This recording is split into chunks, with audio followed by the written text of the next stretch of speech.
بسم اللہ الرحمن الرحیم۔ السلام علیکم عزیز طلبہ، امید ہے کہ آپ سب خیریت سے ہوں گے۔ آج ہمارا موضوع ہے نظم میدان کربلا میں گرمی کی شدت۔ یہ حیت کے اعتبار سے مسدس ہے۔ مسدس ایسی نظم کو کہتے ہیں جس کے ہر بند میں 6 مصرے ہوں۔ مسدس کے پہلے 4 مصرے ہم قافیہ ہوتے ہیں اور آخری 2 مصرے بھی ہم قافیہ ہوتے ہیں، لیکن یہ قافیہ پچھلے 4 قافیوں سے الگ ہوتے ہیں۔ اب ہم چلتے ہیں اس کی تشریحات کی طرف۔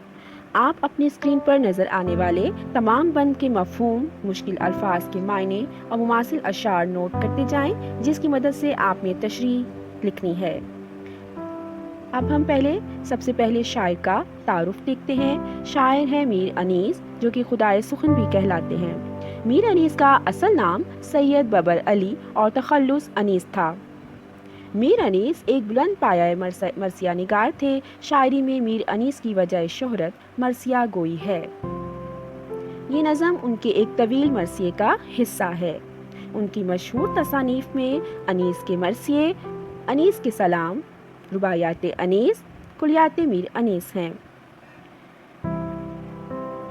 شاعر میر انیس، ان کے آباء و اجداد بھی مرثیہ نگاری میں بہت اہم مقام رکھتے ہیں اور میر انیس اسی کی 5ویں پشت میں سے ہیں۔ شعر ہے: عمر گزاری ہے اسی دشت کی سیاہی میں، 5ویں پشت ہے شبیر کی مداحی میں۔ آئیے اب ہم بند نمبر 1 دیکھتے ہیں اور اس کی تشریح۔ اس بند میں شاعر کہتے ہیں کہ ایک تو ملک عرب کا ریگستان ہے جس کی گرمی بے تحاشا ہے، اور پھر یہ جنگ کا دن ہے۔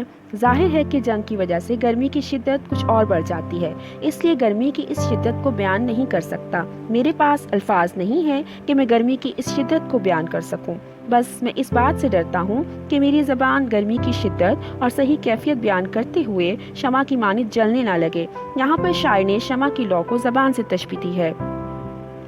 کہتے ہیں کہ میدان جنگ میں اس قدر لو چل رہی تھی کہ انسان بے اختیار اللہ کی پناہ طلب کرنے لگے۔ میدان جنگ کی زمین گرمی کی شدت سے تپ کر تانبے کی طرح سرخ ہو چکی تھی۔ گرمی اس قدر شدید تھی کہ آسمان بھی اس کی شدت سے محفوظ نہیں تھا، بلکہ وہ بھی زرد پیلا دکھائی دے رہا تھا۔ زمین پر اللہ تعالیٰ کی مخلوق اور لوگ ٹھنڈے پانی کو ترس رہے تھے۔ انہیں گرمی کی شدت میں اپنی پیاس بجھانے کے لیے ٹھنڈا پانی نہیں ملتا تھا، جس سے وہ بے تاب اور بے حال ہو رہے تھے۔ گرمی کی شدت کی یہ کیفیت تھی کہ ایسا محسوس ہوتا تھا کہ جیسے ہوا سے زمین پر آگ برس رہی ہو۔ مماثل شعر ہے: گرمی سے زمین سرخ و زرد آسمان تھا، یزیدی فوج کا ہدف اسلام کا پاسبان تھا۔ اب بند نمبر 2۔ شاعر کربلا کے میدان میں گرمی کی شدت کو بیان کرتے ہوئے کہتے ہیں کہ جنگ کے دن کربلا کے میدان میں بہت تیز گرم ہوا چل رہی تھی۔ سورج اپنی پوری آب و تاب کے ساتھ چمک رہا تھا۔ سورج کی دھوپ میں بہت زیادہ تپش تھی۔ جس طرح دیر تک آگ پر رکھی ہوئی چیز جل کر سیاہ ہو جاتی ہے، اسی طرح تیز دھوپ کی وجہ سے دن پر بھی رات کا گماں ہوتا تھا۔ دھوپ کا رنگ شدت تپش سے کالا پڑ گیا تھا۔ اس وقت ایسا محسوس ہوتا تھا جیسے خود علقمہ نہر کو بھی پیاس لگی ہو۔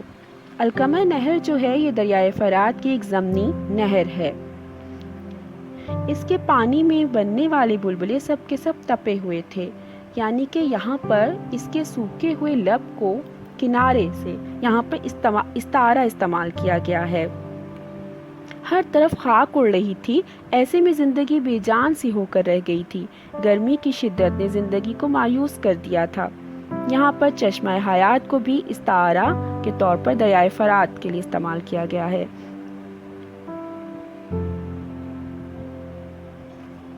اس گرمی کی شدت سے دریائے فرات کا پانی بھی ابلا ہوا لگ رہا تھا۔ مماثل شعر ہے: تھی سب کی نگاہ سوئے افلاک، پانی کی جگہ برستی تھی آگ۔ بند نمبر 3۔ شاعر کہتے ہیں جانور گرمی کی شدت سے بے حال تھے۔ جو جانور پانی میں رہ سکتے تھے وہ پانی سے باہر نہ نکلتے تھے۔ جب شام کے وقت سورج کی حدت ذرا کم ہوتی تب کہیں جا کر وہ پانی سے باہر آنے کا قصد کرتے۔ مچھلیاں جو سمندر میں رہتی تھیں وہ سب بھی سطح آب پر آنے سے کتراتی تھیں۔ سطح کا پانی آگ کی طرح کھولا ہوا تھا۔ اس گرمی نے کسی کو بھی نہ چھوڑا تھا۔ ہر وقت جو